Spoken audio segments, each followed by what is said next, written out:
This is the 5th video giving the example for the American Dream Project. This is going to cover questions 7a to 9. This is the part of the project where it's kind of a revelation of things you aren't told before buying a house, or things that you as a high school student don't realize go into buying a house.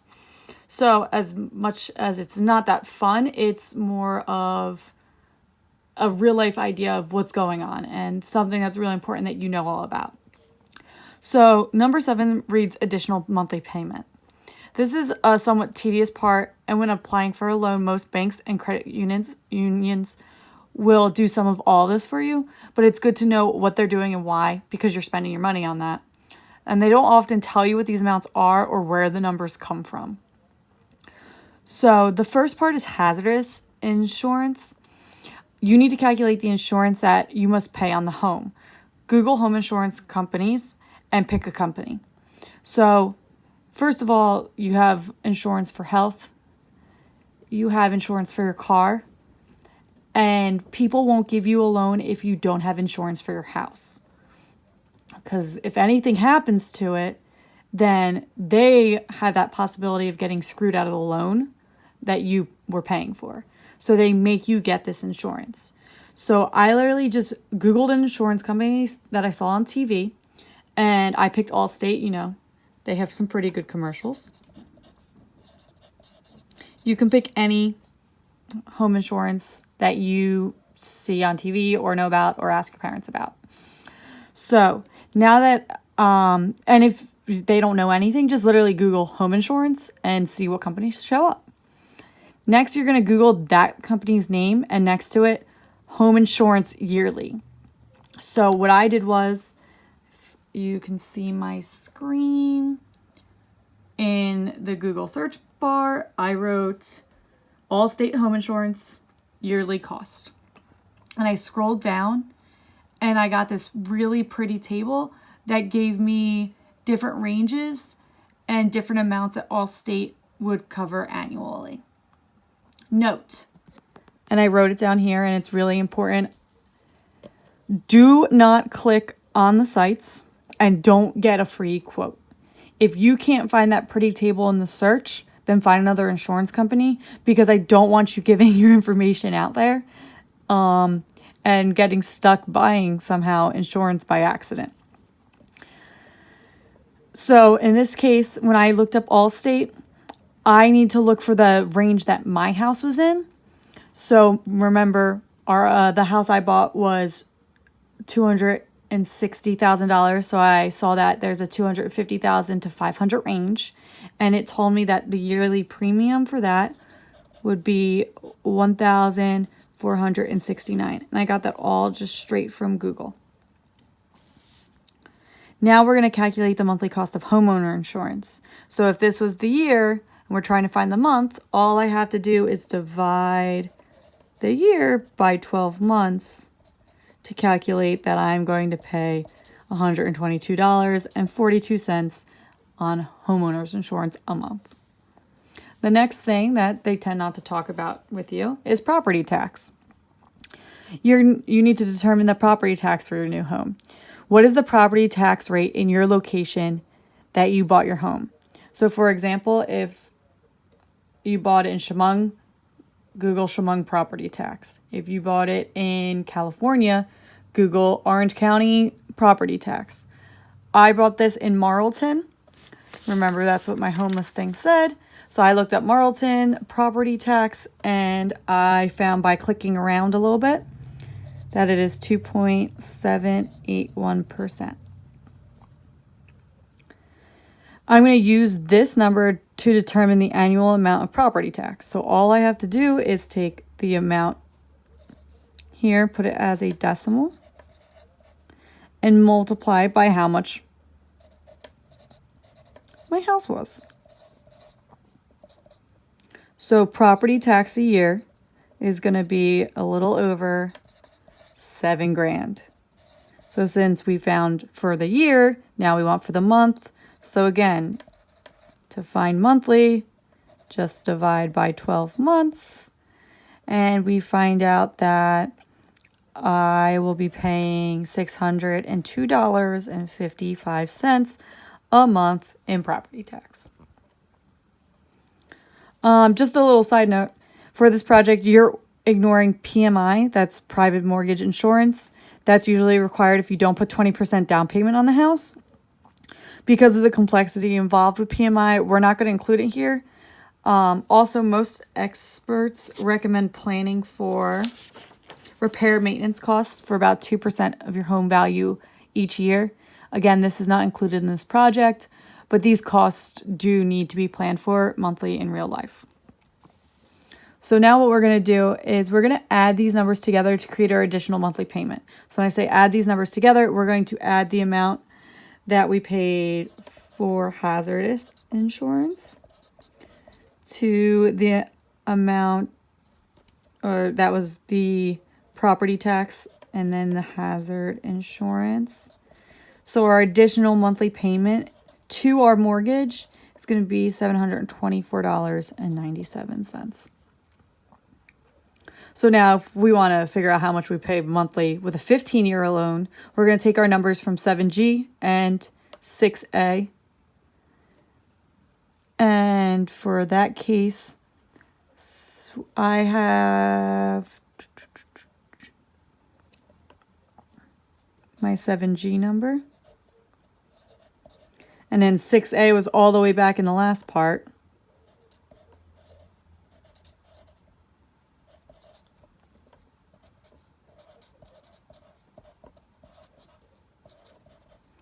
And that's how much I would pay monthly if I had that 15-year loan. We want to figure out the 30-year loan as well. So we take our additional monthly payment that we just found, add it to that 30-year mortgage amount.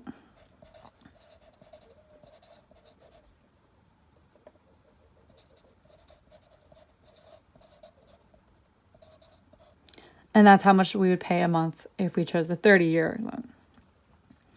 So those are additional monthly payments. Here's another thing that you don't really know about when you're going to go buy a house is, or you don't really think about, is you need cash for closing. So a note about closing costs, there are typically fees and other charges that are known as closing costs. They can range from a few $100s to more than 10 grand. So if you do go for a home loan later, closing costs would be a part of this calculation because they vary so much from one place to another. We're not going to include them in this project, but we are going to include this. So most banks require an escrow amount for the additional monthly payment to ensure that when you pay, you can. When you first sign for the loan, you need to pay the entire down payment plus 12 months of escrow. You also need to pay daily interest until the start of the next month.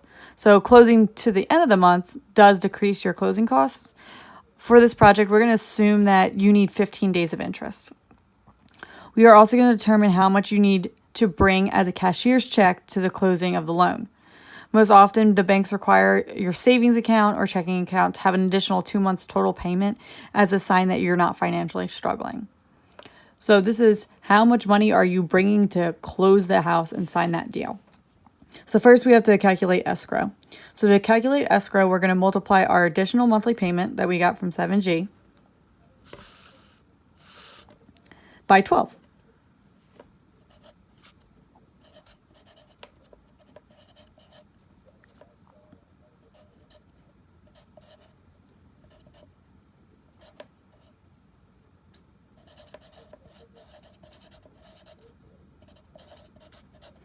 All right, so now we're going to use all our 15-year information to figure out the 15-year section of the project, and then we're going to do 30-year, so the same thing. So we are going to calculate our daily simple interest using this formula. So interest equals P, and remember P is principal. So in this case, that was how much you put down on the loan. Same P that we used in the last section, times that interest rate that we just found online for our 15-year mortgage. This again is the same R that we used from last section of the project. And then divided by 360. 5. And you type in all that information in the calculator and you're going to get your interest to be $20.84. So now we want to know what's the interest over 15 days. If that's 1 day, we times it by 15.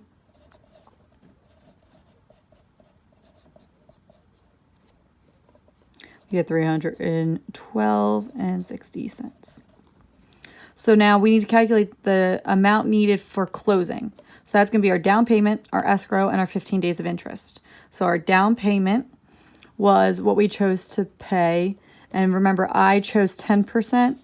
So that was my down payment. My escrow was from the beginning part of this. So our A answer.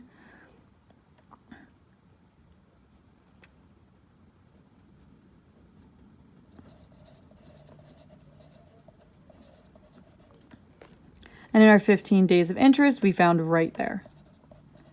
Type that in your calculator, add it all up.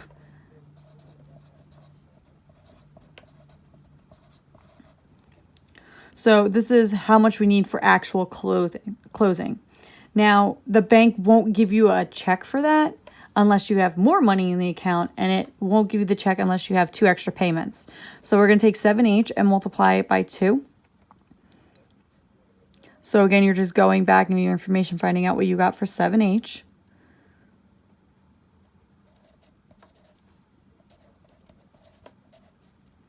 And multiply it by 2.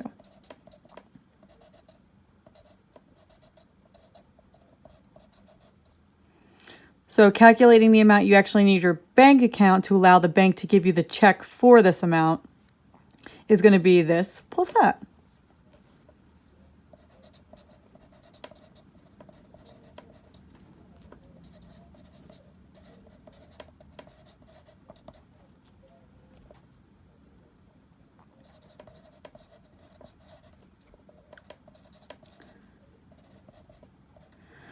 So that's if you chose the 15-year loan. If you chose 15-year or 30-year, you have to do both sections because we are going to pick at the end of this section which one we actually want to do.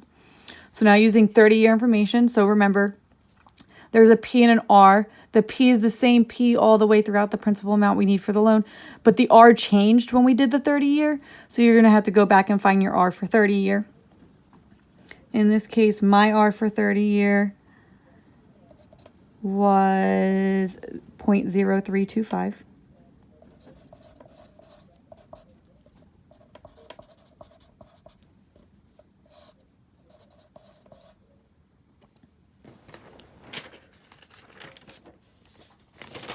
Wait, I lied. It was 0.03875, which makes sense. It should not be the same as the 15-year. Type that in a calculator, and my daily simple interest is $24.84, but we need that over 15 days, so we're going to multiply that by 15. Then we're going to calculate the total we need for closing for the 30-year loan. So the down payment didn't change. I still put this much down. The escrow doesn't change. And then I just add that interest on. Type that in the calculator, and I get a number.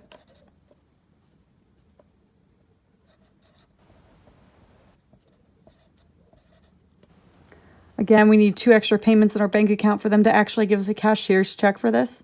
So we got to do 7I by 2. So when I went and checked what my 7I was,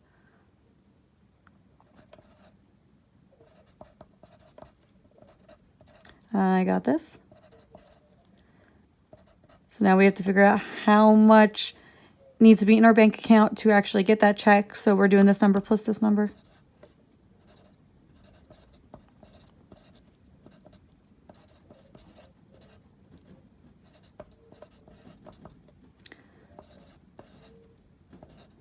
Which means we need this much money in our bank account in order to close for our house for a 30-year mortgage. So this much for 15, this one for 30-year. Now, this is going to have to use some reflecting back on a couple different sections, but I want you to explain which loan you would pick, the 15